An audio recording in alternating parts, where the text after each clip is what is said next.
सभी शिक्षक साथियों को मेरा नमस्कार। उत्तराखंड विद्यालयी शिक्षा के अंतर्गत सभी सरकारी विद्यालयों में एसएमसी और एसएमडीसी के जो अकाउंट हैं उन सभी का पेमेंट पीएफएमएस पोर्टल से ऑनलाइन किया जाना है। तो इस वीडियो में हम जानेंगे कि पीएफएमएस पोर्टल में हम किस प्रकार से लॉगिन करेंगे और किस प्रकार से हम इसमें डाटा ऑपरेटर और डाटा अप्रूवर की आईडी बनाएंगे। साथ ही हम यह भी जानेंगे कि एडमिन, डाटा ऑपरेटर तथा डाटा अप्रूवर के क्या क्या कार्य होंगे। चलिए वीडियो को शुरू करें। दोस्तों, पीएफएमएस पोर्टल पर हमारी 3 आईडी होंगी। पहली आईडी होगी एडमिन की लॉगिन आईडी जो कि आपको विभाग से मिली होगी, और दूसरी होगी डाटा ऑपरेटर डीओ की आईडी, और तीसरी होगी डाटा अप्रूवर यानी डीए की आईडी। अब हम जानते हैं कि एडमिन की लॉगिन आईडी से हम क्या क्या कार्य करेंगे। अकाउंट का पासवर्ड रिसेट करना, खाता संख्या का मिलान करना, बैंक खाते को एक्टिव करना, विद्यालय की लिमिट चेक करना, डाटा ऑपरेटर और डाटा अप्रूवर की आईडी तैयार करना। इसी प्रकार डेटा ऑपरेटर की आईडी से हम क्या क्या काम कर सकते हैं। तो इसके लिए हम पहला जो कार्य है वेंडर तैयार करना, फिर है ऐड किए गए वेंडर को चेक करना कि वह भुगतान हेतु तैयार हो गया है या नहीं। तीसरा है वेंडर की बिल भुगतान की कार्यवाही करना। चौथा है वेंडर को बिल भुगतान की कार्यवाही के बाद डाटा अप्रूवर की आईडी के लिए सबमिट करना। और डेटा अप्रूवर की आईडी से किए जाने वाले कार्य हैं प्राप्त बिल को अप्रूव करना और बिल का प्रिंट आउट निकालना। और बिल के प्रिंट आउट को निकालने के बाद हम उसमें एसएमसी अध्यक्ष और एसएमसी सचिव के हस्ताक्षर और मुहर लगाकर उसे संबंधित बैंक को भेज देंगे। सर्वप्रथम हम पीएफएमएस के पोर्टल पर जाएंगे और विभाग द्वारा प्राप्त लॉगिन आईडी और पासवर्ड को इसमें फिल करेंगे। यूजर आईडी और पासवर्ड भरने के बाद हम नीचे लॉगिन पर टच करेंगे। टच करने के बाद आपके सामने कुछ इस तरह का इंटरफेस होगा। यहाँ पर लिखा है करंट पासवर्ड। तो यहाँ पर आप जो पासवर्ड अभी थोड़ी देर पहले आपने भरा उसे भरेंगे।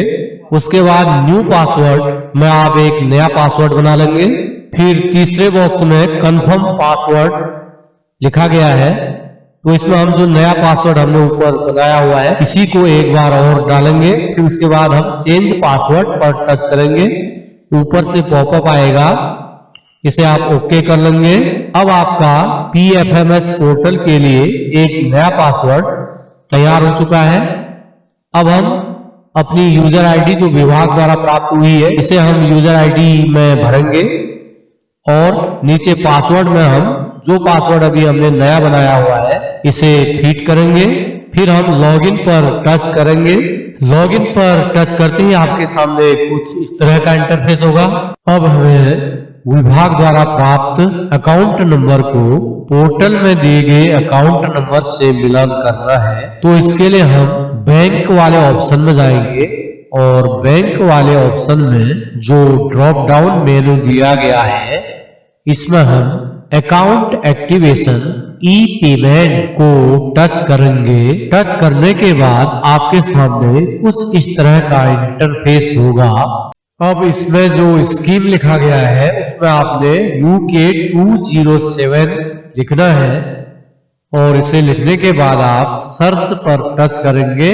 सर्च पर टच करने के बाद आपके सामने आपके विद्यालय का अकाउंट नंबर होगा जिसका आप विभाग द्वारा दिए गए अकाउंट नंबर से मिलान करेंगे। यदि यह नंबर अलग होगा तो इसकी सूचना आप अपने ब्लॉक शिक्षा अधिकारी कार्यालय में देंगे, और यदि अकाउंट नंबर का मिलान सही होगा तो आप इसे सिलेक्ट करेंगे। सिलेक्ट करने के बाद दाईं ओर जो सिलेक्ट लिखा है इसे टच करेंगे।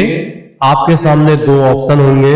आप पहले option E payment using print advice इसे सिलेक्ट करेंगे। इसे सिलेक्ट करने के बाद नीचे सबमिट पर टच करेंगे। ऊपर से पॉपअप आएगा, आप इसे ओके करेंगे। ओके करते ही आपका बैंक अकाउंट एक्टिवेट हो जाएगा। इसके बाद हमें डेटा ऑपरेटर और डेटा अप्रूवर दो यूजर्स जोड़ने हैं। इसके लिए हम 11वें नंबर पर जो मास्टर्स लिखा गया है, इसके यूजर्स के ऐड न्यू वाले ऑप्शन को टच करेंगे। इसे टच करने के बाद आपके सामने कुछ इस तरह का इंटरफेस होगा। फर्स्ट में टाइप ऑफ यूजर में आप डेटा ऑपरेटर को सेलेक्ट करेंगे। उसके बाद डेटा ऑपरेटर का आप first name, last name, email, phone number, mobile number भरेंगे। फिर आप डेटा ऑपरेटर की लॉगिन आईडी बनाएंगे। लॉगिन आईडी बनाते समय आप सुविधा के लिए डीओ और उसके बाद अपने विद्यालय का नाम लिख सकते हैं। इन्हें भरने के बाद हम सबमिट पर टच करेंगे। टच करने के बाद आपके सामने इस तरह का इंटरफेस होगा, जिसमें लिखा होगा record saved successfully, your password has be send on your email address. तो डेटा ऑपरेटर का जो पासवर्ड है उनके ईमेल पर चला जाएगा, जिसे आप बाद में लॉगिन कर सकते हैं। इसी प्रकार से हमें डेटा अप्रूवर को भी जोड़ना होगा, यानी हमें 11वें नंबर पर जो मास्टर्स लिखा है उसके यूजर्स के ऐड न्यू को टच करेंगे और टाइप ऑफ यूजर में हम डेटा अप्रूवर सेलेक्ट करेंगे।